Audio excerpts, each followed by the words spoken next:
Good evening. We start with one of the key issues in this election campaign, the future of the NHS, and Labour's allegation today that the health service is at risk or even for sale to American firms in a trade deal after Britain leaves the EU. Jeremy Corbyn claims he has proof in the form of a 450-page dossier based on provisional trade talks between the UK and the USA. The Labour leader said that the papers were proof that the Conservatives would put the future of the NHS at risk. But Boris Johnson for the Conservatives said that Labour's claims were nonsense and that the NHS would not be part of trade talks with the USA. This report by our political editor Laura Kuenssberg does contain some flashing images. A quiet entrance was the last thing he wanted. After a tough 24 hours, the Labour leader hoped as dramatically as he could to change the subject. 451 pages. Brandishing what he claimed was new hard evidence that the Tories secretly want to sell off the health service. Now we know the truth. When Johnson says, get Brexit done, it's a fraud on the British people. This is the reality. Years of bogged down negotiations and our NHS is up for sale. The documents were then handed out by NHS staff, including Labour members wearing their scrubs.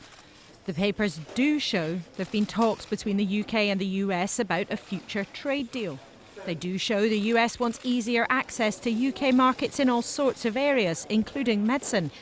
But they do not prove there's been agreement between the White House and the Tories about privatising the NHS. In these piles and piles of documents, do you have evidence that UK ministers agreed that the health service should be part of trade talks? If you want to know whether ministers were involved in these talks or not, then they sanctioned the talks. They're obviously fully aware of the talks, and they're the ones that were declining to make the documents published and public. The government said again and again the NHS would never be part of any trade deal. And the talks cover Theresa May's time in office, not Boris Johnson. But Labour's determined to make this an issue and tetchy about the other issue that's confronted them. It was just an opportune moment to get a dig in about something else. Whether Jeremy Corbyn ought to say sorry to the Jewish community about anti-Semitism, having refused to do so last night. Our party did make it clear when I was elected leader and after that anti-Semitism was unacceptable in any form in our party or our society, and did indeed offer its sympathies and apologies to those that had suffered. A different tone, though, from his closest ally, John McDonnell. I'm really sorry the way we handled it initially, because we've learnt lessons from that, and we've also invited people to say, if there's still more lessons to be learnt, come and see us and help us.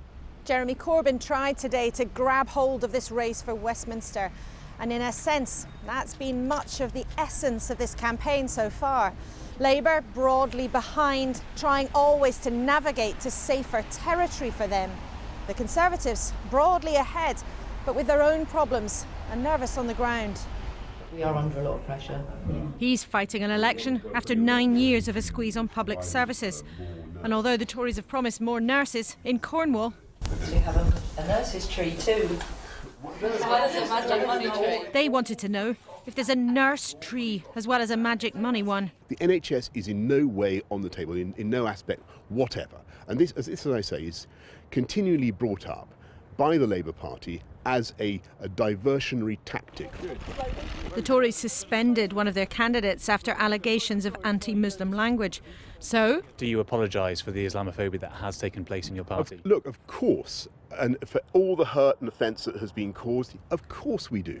Hold it up, hold it up. But even the subjects of an election are a battleground as the votes begin to be cast. Well, let's join Laura at Westminster. As you say, Laura, those votes, postal votes, starting to flood in. And with that in mind, what do you think of this debate today about the future of the NHS post-Brexit? Well, this is a very strange 21st century election, but there's one thing that's very traditional about it, is that the Labour Party is keen to use every single moment they possibly can to get the debate around to talking about the health service and public services. Traditionally, of course, they have been much stronger on that turf than the Conservatives, and the Conservatives know, after years of a squeeze on public spending, that they do have vulnerabilities in this particular area. But in terms of what the debate has shown us today, what these documents that Jeremy Corbyn was brandishing actually say, well, they do show that America would like to open up access for lots of its different businesses in the UK in the event of a trade deal after we've left the European Union, if that happens. But it does not show that there's been any kind of agreement or any kind of secret plot with the UK government and the Tory party to make that happen. It does show that officials on the US side said they'd like to talk about drug pricing and that they did want to try to understand how pharmaceutical businesses and commissioning here does work in the UK. But it does not definitively prove the claim that the Labour Party have been making, not just today, but throughout this campaign.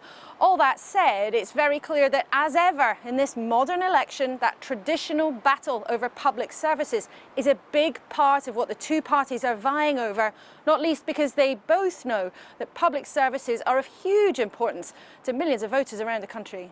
Laura, many thanks again. Laura Kuenssberg with the latest thoughts on the campaign at Westminster. Well, in Glasgow, Nicola Sturgeon has launched the Scottish National Party's manifesto with a promise to escape Brexit and put Scotland's future in Scotland's hands. First Minister said a second independence referendum next year would be a condition of her party's support in the event of a hung parliament. Among the key pledges in the SNP manifesto are the eventual removal of the Trident nuclear deterrent, powers over drug policy to be handed to the Scottish Parliament, as well as control over employment law. With more, here's our Scotland editor, Sarah Smith. Nicola Sturgeon is not a candidate in this election, but her party could significantly influence the outcome. If she ends up able to make demands, she has plenty. Stop Brexit, a vote on independence, and much, much more. Vote SNP to escape Brexit. Vote SNP to lock Boris Johnson's Tories out of office. Vote SNP to take power into your own hands. SNP MPs will never support a Tory government, so to have any real influence they'd need to do some kind of deal with Labour. But Labour say they would not allow an independence referendum within the first 2 years of government. The SNP want to vote next year. You want to be allowed to have a second referendum on Scottish independence. You've said in the past that that should be in 2020. Is that an absolute red line? He has to agree to that referendum being in 2020. Look, I've made that pretty clear, and if I can explain why that's so important. Obviously the timescale is important to give Scotland the chance to escape the mess that we will be in if we allow Westminster to decide our future and be taken out of Europe, possibly on a no-deal basis. But there's also a really important issue of principle at stake here. But it's possible to see a deal where Jeremy Corbyn concedes the principle that Scotland can decide when to have the referendum, and you then decide not to do it in 2020. Well, but that is not what I'm going to do, because I think it is really important for practical reasons that Scotland has the ability to escape Brexit and the Westminster mess. If you did have an independence referendum in 2020, do you think you'd win it? Yes. But you thought you'd win in 2014? Look, of course, and you know, that's I guess a gotcha question. I did think we'd win. We didn't win. So I am confident that we would win an independence referendum, but I'm not complacent about that. You say in any deal with Jeremy Corbyn you want to scrap Trident.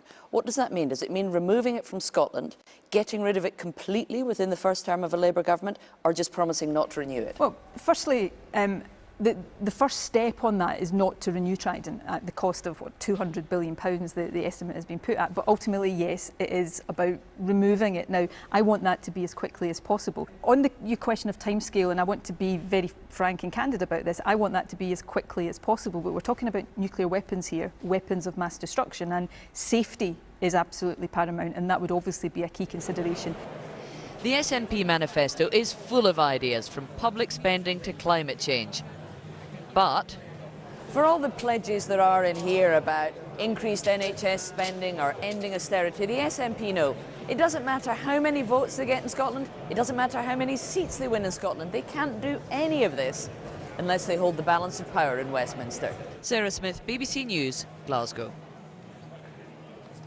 Well, one of the key seats that the SNP is targeting in this election is Ayr, Carrick and Cumnock in southwest Scotland.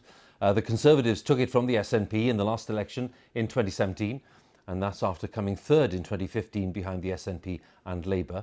But before the SNP's landslide victory in 2015, it had been consistently in Labour hands. So could the SNP be victorious here again? Our Scotland correspondent Lorna Gordon has been assessing local opinion. This is a seat which has changed hands 3 times in 3 general elections. A small swing could see it change again. So in an area where voters' allegiances have switched over the last few years, will the SNP's big pitch cut through? I used to be loyal to one party, but then... Can I ask who? It was the Labour. Things were getting that bad, I did switch. I switched to SNP. If you vote SNP, does that mean you're pro-independence? Oh, I suppose that is, Gus is also a former Labour voter. He has switched in a different direction. I'm pro-Brexit. I want Brexit. I want out. I don't want independence either. So I might ask how you're going to vote in this election. The Conservatives, I don't like them, but if it's to get the SNP out, I'll vote for them. This constituency of Ayr, Carrick and Cumnock is exactly the kind of seat won by the Conservatives at the last general election, which the SNP hoped to take back this time around. In fact, they say they are the main challengers in every Scottish seat which turned Tory blue in 2017. All the way, all the way. Like Scotland as a whole, this area voted to remain. The SNP's message is stop Brexit. But is that enough to persuade the ladies at the local curling club? Because my son's in business, I feel strongly about the European Union. In or out of Europe? Stay in. I just hope Boris gets it done and he'll keep Nicola Sturgeon in check and not give in. This is an area with wealth, but with its industrial and mining past, there are also pockets of deprivation. While stopping Brexit and pushing for Scottish independence may be the most eye-catching manifesto pledges, it's other issues which are the priorities for those at this social enterprise cafe in the centre of Ayr. We really need to see some change, especially for people that are at the kind of the margins, people who are struggling to feed their families because the social security system doesn't work. So who are you going to vote for? I'll be voting for SNP. For many in Scotland, Brexit and independence are the big issues that are dominating this election. The SNP will hope if they win seats like this one, it will strengthen their argument that Scotland's future should be in Scotland's hands. Laura Gordon, BBC News, Ayr. Some other campaign news. The former Conservative Deputy Prime Minister Lord Heseltine has again urged people to vote Liberal Democrat, despite, in his words, being a proud Conservative. But speaking at a Lib Dem campaign event, Lord Heseltine did criticise the party's flagship policy of revoking Article 50, that's the legal mechanism for delivering Brexit. He said it was a naive policy.